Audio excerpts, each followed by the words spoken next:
Жақсы, құрметті ата-аналар, бүгінгі брифингті бастаймыз. Қайырлы күн, армысыздар, құрметті ата-аналар.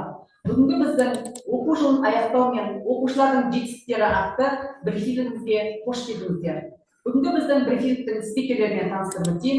Мектебіміздің директоры Тастанбеков Қайрат Тұрсынович, директордың тәрбиесінің меңгерушісі Байгелов Берік Болатович және оқушының меңгерушісі мен Мұстафина Анар Тұрсыновна. Ең алғашқы сөз кезегін мектебіміздің директоры Қайрат Тұрсыновичқа берейін. Қайырлы күн, құрметті ата-аналар. Бүгін сіздермен кездесіп отырғаныма өте қуаныштымын. Міне тағы бір жылды артқа қалдырып, Қазақстан Республикасы оқу-ағарту министрлігінің 2025 жылғы 24 наурыздағы хаты негізінде 2024-2025 оқу жылын аяқтағалы отырмыз. Биылғы оқу жылын мектебімізде 1034 оқушы аяқтайды бұйырса. 1 сәуірден бастап 31 тамыз аралығына дейін бірінші сыныпқа оқушыларды қабылдау жұмыстары жүргізілуде. Бүгінгі күнде мектебімізде 73 бала 3 сынып толық комплекті қамтылып отыр. Әлі де 4-ші сынып ашамызға деген жоспарымызда бар. Енді балалардың келуіне байланысты 10-15 бала келсе 4-ші сынып ашуға болады. Сондықтан айта жүріңіздер, бірінші мектепте жақынанда балаларымен көшіп келіп жатқан ата-аналар болса, білмей жатқан ата-аналар болса, бізге қатыстыруларыңызға болады, келіп хабарлассын мектепте. Енді нөмірі 125 бұйрық бар, министрліктің, білім министрінің бұйрығы негізінде 5-ші, 8-ші сыныптар, 10-ші сыныптар, 26-27 мамыр күндері қазақ тілінен аралық емтихан тапсыратын болады. Енді ол жаңағы оқу озаттарына әсер етпейді, жаңа министрліктен бәрінен хабар келді. Жаңағы тест, қазақ тілінен тест жұмыстары алына береді, бағасы журналға білім классқа қойылады. Бірақ та біз жаңағы мақтау қағаздарын оған қарамастан педагогикалық кеңестің шешімімен бере беретін боламыз осы сыныптарға. Бастауыштардың енді 1-ші класс алмайды, 2-3, 4-ші класстардың мақтау қағаздарын беретін боламыз. Енді бір айтатын дүние, 9-ші, 11-ші класс мемлекеттік қорытынды емтихандар тапсыратын болады. Ол жаңағы 9-ші сыныптар үшін 29 мамырда басталады. Бірінші емтихан алгебра пәнінен, 2-ші үйін күні маусым айында қазақ тілінен тапсыратын болады. 5-ші күні таңдау пәндерінен, онан кейін 10-шы күні орыс тілі мен әдебиет пәндерінен емтихан тапсыратын болады. Сонда біздің 9-ші класстарымыз соңғы емтиханы 10-шы күні аяқталады. 11-ші класстар үшін 30-ші мамыр күні басталады Қазақстан тарихынан ауызша емтихан. 4-ші маусым күні алгебра және анализ бастамаларынан үйін айы, яғни 9-шы күні қазақ тілінен, 12-ші күні таңдау пәндері, 16-шы күні маусымда орыс тілі мен әдебиет пәндерінен мемлекеттік емтихан тапсыратын болады. Сонымен 16-шы күні мемлекеттік емтиханның соңғысы болады. Енді мектебіміз бойынша алтын белгіге ұсынылып отырған кандидаттарымыз бар, ол Хасанов Ерсултан мен Рамазанова Аймара. Бұл балалардың жаңағы критерий бойынша алтын белгіге ұсынатын құжаттары бәрі толық өтіп, бүгінгі күнде кандидаттурасы ұсынылып отыр. Енді алтын белгі алу алмауы осы мемлекеттік емтиханнан тапсыруына байланысты болады. Сондықтан бұл балалардың ата-аналарына да ескертіп жатырмыз, балаларға да ескертіп жатырмыз, дайындықты күшейтсін деп мұғалімдерге қосымша сабақтар өткізіп жатыр. Одан бөлек жаңағы үздік аттестат алатын 11-ші класста 2 оқушымыз бар, Ерланова Аида мен Айдынова Райхан. Енді жаңағы үздік аттестаттар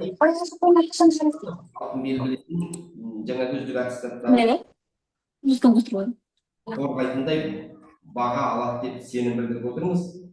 9-ші класстардан үздік аттестатқа 8 бала ұсынылып отыр.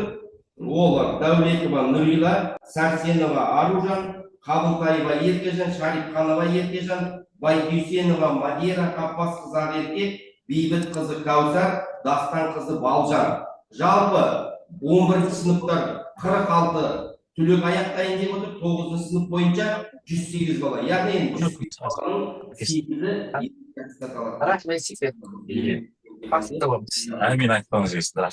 Енді ұлттық бірыңғай тестқа келетін болсақ, биылғы 11-ші класстардың түлектері үшін ОБТ тапсырудың екі мүмкіндігі бар жаңағыдай. Жаңағы ақылы негіздегілердің бәрі өздеріңіз білесіздер, жыл бойы тапсырып шыққан болатын балалар енді мемлекеттік грантты жеңіп алуға 2 рет кіруге мүмкіндіктері бар. Ол жаңағы ОБТ тапсыру 16 мамыр мен 7 шілде аралығында, яғни 7 айдың 7-сіне дейінгі аралықта жүргізілетін болады. Сондықтан енді сәттілік тілейміз балаларымызға. Енді осы мамыр айынан ерте тіркеліп алып жатқанда балалар бар. Жаңағы естадидің несі ашық тұрғандықтан, негізі хотя жаңа мемлекеттік емтихандарды тапсырып тастағаннан кейін тіркелсе де болушы еді. Оған жаңа тіркеле алмай қаламыз дедіңіздер ме? Жаңағы балалар ертерек тіркеліп қойыпты. Одан кейін екінші мүмкіндіктерін енді соңыра жақсылап тапсыратындай үйінің аяқ жағына қойғызуға тырысыңыздар. Енді соңғы қоңырау бізде 9-11 класстар үшін өтетін болады. 20 күні мектепте тәрбие сағаты өтеді. Бірыңғай жоспар бойынша тақырыптары мемлекет жаңа білім министрлігінен бекітілген тақырыптар бойынша тәрбие сағаттары өтетін болады. Сол тәрбие сағатынан кейін жаңағы жақсы оқитын оқу озаттарына линейка ашып, мақтау қағаздарын сол жерде марапаттайтын боламыз. Сағат 10-да 9-11 сыныптарға жаңағы арнайы соңғы қоңырауға арналған іс-шара болады. Оған енді жаңағы 11 сынып пен 9 сыныптар қатысады деп жоспарлап отырмыз. Жалпы бір ескертетінім, құрметті ата-аналар, 11 класс, әсіресе 9 класстар жаңағы соңғы қоңырау өткізу салтанатынан кейін арнайы рұқсатсыз көлікке отырып, көшеде жүріп, кафелерге, тойханаларға анда-мында қыдырып қызбаңыздар балаларыңызды. Оған тыйым салынып жатыр, мен де сіздерге ескертіп жатырмын, тыйым саламыз. Қазір бізде уже 23-нен бастап кезекшілік, даже бүгіннен кешке, ертең кешкеден бастайды деді ғой жаңа білім бөлімінің басшысы Нұрғали Тілеқалиев. Аудандық ішкі істер бөлімімен біріккен жаңағы рейд жүргізіледі. Сол рейдта жаңағы 18 жасқа толып көлік жүргізуге құжаты жоқ балалар автокөлік айдауға болмайды. Өкінішке орай бізде жаңа автокөлік айдайтын балалар бар. Оны ішкі істер бөліміне біз фотосын бәрін беріп ескерткенбіз. Ертеңгі күні ұсталып, жаңағындай айыппұл тартып жатса, ренжімеңіздер бізге. Одан бөлек ол негізінен баланың қауіпсіздігі.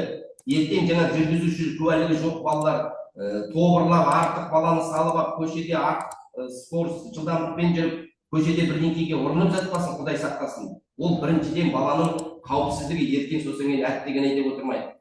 Осыған қатаң сіздерге ескертемін, тыйым саламын. Енді жаңағы аттестат алу кеші 18 маусымға жоспарланып отыр. 9 класстар үшін сағат 10-да, 11 класстар үшін сағат 3-те деп қойдық аттестат алу рәсімін. Одан бөлек жаңағы биылда жаңағы жазғы лагерьдер ұйымдастырылады. Соның ішінде мектебімізде мектепшілік лагерь ұйымдастырылады. Ол 26 мамырдан бастап 7 маусым аралығында жүретін болады. Жаңағы аз қамтылған, АЕС алатын, жетім балалар, жаңағы төтенше жағдайларға зардап шеккен балалар деген өзі 64-ші қаулы бойынша критерий бар. Мына социальный пакет дейміз ғой, біз жаңағы школьный формаға бөлінетін қаржы. Соған жататын статустағы балалардың бәрі қамтылады. Осындай балаларды біз мектепшілік лагерьге өтініш жазып беріңіздер деп жатырмыз. Өтініш жазып беріңіздер, 3 уақыт тамақ қойылады, арнайы меню жасалады, тегін жаңағы осы мектептің арендаторы мемлекеттің қаражат есебінен балаларға 3 уақыт тамағын беріп, 10 күндік лагерь ұйымдастыратын боламыз. Лагерьдің программасы жасалған, негізгі мектепшілік лагерьді 1-4 класстар үшін жоспарлап отырмыз. 5-8 класстың оқушыларына Алакөл, мына Мақаншы ауданының Алакөл сауықтыру орнына бізге 60 квота беріп отыр. Сол 60 квотаға қазір өтініш жазған 50 ата-ана болып тұрсыздар. Оған да өкімет қаржы бөліп жатыр, сондықтан балаларыңызды жіберіңіздер. Қазір бұрынғыдай емес, лагерлер Алакөлде де жақсы болады, арнайы көлікпен апарады, дәрігері болады, жақсы демалып қайтады. Сондықтан ата-аналар соған өтініш жазып берулеріңізге болады. Қосымша артық квотада береміз деп отыр. Облыс әкімінің рұқсатымен қазір қаржы бөлініп жатыр. Бірақ бізге 60 квота берілген, қазір бүгінгі күнде өтініш жазған 50-дей ғана бала болып тұр. Сондықтан әлі де сіздерді балаларыңызды жазғы сауықтыру орнына жіберіңіздер. Бұл да жаңағы лагерлердің бәрі жаңағы 64-ші қаулыға жататын санаттағы балалар үшін. Бір үйде 3 бала болса, 3 балаңызды да жіберуіңізге болады. Енді көптеген ата-аналар бізге сұрақ қойып жатыр, ол қай күндері болады деп. Күні біздің 10-шы шілде июнь айының 10-ы мен аралықта көрсетіп отыр. Әлі белгісіз бұның несі. Біз әлі оны ценовой дейді, порталға шығамыз, жаңағы сіздердің өтініштеріңізге ақша қарастырамыз. Барам деген ата-аналар қанша адам бізге өтініш береді, біз сол өтініш бойынша жаңағы ценовой приложениеге шығып, кәдімгідей оны бір адамдар ұтып алады. Ұтып алғаннан кейін сол өтініш берген бала міндетті түрде бару керек. Ертең бармаса, сыбайлас жемқорлыққа итердіңіз деп шығады бізді. Сондықтан мен сіздерге ондай болмайды деп ойлаймын. Сондықтан ойланып қараңыздар. Уақыты әлі сол жаңағы 10-шы маусым мен 1-ші тамыз аралығында болады деп жоспарлануда. Енді оның бәрі жаңағы біз отпусқа шыққан кезде уақытын көрсетіп, одан кейін жаңағы договор жасалған кезде қандай уақыттарға келеді, ауданнан жаңағы арнайы автобустармен лек-легімен апарып отырады осы аралықтарда. Ол жаңағы қала мектебі мен ауыл мектебі балалардың санына байланысты, квотаға байланысты жіберіп отыруы мүмкін. Сондықтан кейде бір болады енді. Аяқ асты бір оқыс жағдайларға байланысты бала мысалы ауырып қалды, бірдеңе жағдай болып бара алмай қалса, орнына жаңа келістік басқа мектептің баласы бара тұрады да, өз квотаға кірген. Содан кейін сол мектептің балаларымен де баруға болатын сондай бір жағдайлар жасаймыз деді білім бөлімі. Сондықтан ешқандай қорықпай жаңағы өтініш жаза беріңіздер. Енді сұрайтыным осы. Одан кейін одан бөлек жаңағы 6-шы интернаты бар 6-шы мектеп дейміз, қалалық мектеп интернатта жаңағы лингвистикалық лагерь болады. Оғанда жаңағы қала бойынша 180 балаға квота бөлініп отыр, шуақ тамағымен өкіметтен қаржы бөлінеді. Сол қала мектептеріне бөледі, мөлшері жаңағы 180-ді бөлсең 10 баладан ба 12 баладан бөлетін шығады. Оғанда жаңағы бейімі бар, ағылшын тілін қажет ететін, орыс тілін, қазақ тілін қажет ететін балалар болса, ол жаңағы 64-ші қаулының ішінен алып жіберетін боламыз. Сондықтан осындай нәрселерді биыл осы жазғы лагерь кезінде ұйымдастырамыз. Жазғы демалыс кезінде балалардың бірінші кезекте өмір қауіпсіздігін сақтаңыздар, мен сіздерден сұрайтын. Каникулға шығады, одан кейін жаңағы су айдындарына барады, суға түсу кезінде апатты жағдайлар болып жатыр. Енді біз өткен жолы аудан әкімінің жиыны болған, сол кезде айтылған арнайы орындар жасаймыз, жаңағы спасательді қоямыз, осы Аягөз өлкесінің бойында деп. Сондай жерлерге барсын, одан бөлек жерлерге ата-анасынсыз оқушыларды жібермеңіздер. Ертең жаңағы келеңсіз жағдай болып, балаларыңыз суға тұншығып, тағы бірдеңе болып жатса әтпеген-ай деп қаламыз. Сондықтан осы нәрсені екі шоқып бір қалаңыздар. Қазір балалар деген ұшып қонып тұр тура. Сіздердің өздеріңізді алдап жатыр, бізді де алдап кетіп жатыр. Білмейсіздер, жайбарақат отырасыздар, балам үйде деп. Ол балалар басқа жақта жүреді. Сондықтан оны қараңыздар, бос қоймаңыздар. Бізде жаз кезінде жаңағы шығармашылық ұстаздар мен шығармашылық балалар бар мектептегі, соларға тапсырма беріп отырмын. Мен жаз кезінде өздерінің жаңа ғылыми жұмыс болса, ғылыми жұмыс, пәндік оқуларға қатысатын болса, соған қатысып, міндетті түрде жаз кезінде өздерінің білімін тоқтатпау керек. Соған біз мектеп ұйымдастырып, мұғалімдер, жетекшілер шақырғанда балаларыңызды соған жіберуге тырысыңыздар, қатыстыруға. Одан бала өзіне білім алып пайда таппаса, ешқандай зиян шекпейді. Содан кейін жаңағы 23 күні біз білім тәрбие сағаты болады еді, сол кезде сіздерге ескерту береміз, жаңағы осы баланың қауіпсіздігін сақтау жөнінде соған қол қойып бересіздер. Содан кейін арнайы класстағы баланың жас ерекшелігіне байланысты қандай әдеби кітаптар оқу керек, соның тізімін береміз. Содан кейін жаңағы қандай жақсы тәрбиелік мағынасы бар қазақстандық кинофильмдер шығып жатыр, сол кинофильмдердің тізімін береміз. Ол Аягөз қаласында да барлары бар. Болмаса жаңағы жаз кезінде Алматы, Семей, Астана қалаларына барсаңыздар, қыдырып балаларыңызды сондай киноларға апарып көрсетуге мүмкіндік жасаңыздар деген мағынада солай тарататын боламыз. Енді бұдан бөлек биылғы оқу жылында біздің де мектебіміз көптеген оқушылардың жетістіктері бар. Сол жетістіктермен қазір менің оқу ісі жөніндегі орынбасарым Анар Тұрсынға таныстырып өтсін. Жалпы 22 күні дарындылар слеті болады. Ол кезде де айтылатын болады. Жақсы, рахмет, Қайрат Тұрсынович. Енді құрметті ата-аналар, биылғы 2024-2025 оқу жылының аяғына дейін біздің жалпы мектебіміздегі аудан көлемінде, облыс көлемінде, республика көлемінде және халықаралық деңгейде өз білімдерін және өз өнерлерін көрсеткен болатын. Соның ішінде халықаралық енді аудан көлемінде, облыс көлемінде өткізілген әрбір іс-шарада жаңағы бірінші, екінші, үшінші дәрежелі дипломдармен марапатталды. Соның ішінде енді сіздерге айтарым, республикалық деңгейде өз өнерлері мен білімдерін көрсеткен бірнеше оқушыларды атап өтсем деп отырмын. Көшербаева Құндыз Ақбота зияткерлік олимпиадасында екінші дәрежелі дипломмен марапатталды. Жұмагулова Маржан, Серикова Балым Саксан пәндік олимпиадасында бірінші және үшінші дәрежелі дипломдармен марапатталған болатын. Сонымен қоса Жұмағазина Мөлдір, Ғазиз Аружан, Ғабидолла Еркенов, бұл оқушылар Ақбота зияткерлік олимпиадасынан бірінші, екінші, үшінші дәрежелі дипломдармен марапатталды. Бұнымен қоса Оспанбекова Нұрай, Жұмағазина Мөлдір, Нұрғожа Елжан, Ерлан Мирас, Маликхан Адил, бұл оқушылар Саксан пәндік олимпиадасынан бірінші дәрежелі дипломдармен марапатталды. Сонымен қоса Ерлан Мирас, Марат Сезім, Ақбота зияткерлік олимпиадасы және Саксан пәндік олимпиадаларынан бірінші және үшінші дәрежелі дипломдармен марапатталды. Сонымен қоса Бекболат Расым Саксан пәндік олимпиадасынан бірінші дәрежелі дипломмен марапатталса, Оразханова Айсара Саксан пәндік олимпиадасынан бірінші орынды иеленген болатын. Бұнымен қоса Мырзағажы Есұлтан республикалық жүз бала мұқағали оқуларынан бірінші орынды иеленді. Оразахун Муслим Ақбота зияткерлік олимпиадасынан бірінші орынды иеленіп, қазіргі таңда марапатталып, балдар жаңағы өз білімдерін көрсеткен болатын. Сонымен қоса құрметті ата-аналар, осыдан бірнеше күн бұрын ауданымызда жалпы республика көлемінде және халықаралық деңгейде орын көрсеткен бірнеше оқушыларымыз жаңағы сыйлықта марапатталған болатын. Соның ішінде атап өтетін болсақ, Дәулетқызы Нұрила және Мырзағажы Мақпал жаңағы республика көлемінде өз білімдерін көрсетіп, бірінші дәрежелі дипломдармен марапатталғандықтан аудан көлемінде өткізген сыйлықта өз жаңағы сертификаттарын алып, және ақшалай сыйақыға ие болған болатын. Міне біз әлі де өз оқушыларымыздан жақсы жетістіктер мен үміттер күтеміз. Енді құрметті әріптестер, енді бір минутымызда директордан тәрбиесі меңгерушісі Берікболатовичқа сөз берейік. Берікболатович, өзіңіздің айтар сөзіңіз болса. Құрметті ата-аналар, міне жаңа оқу жылы тағы да аяқталмай біраз қалды.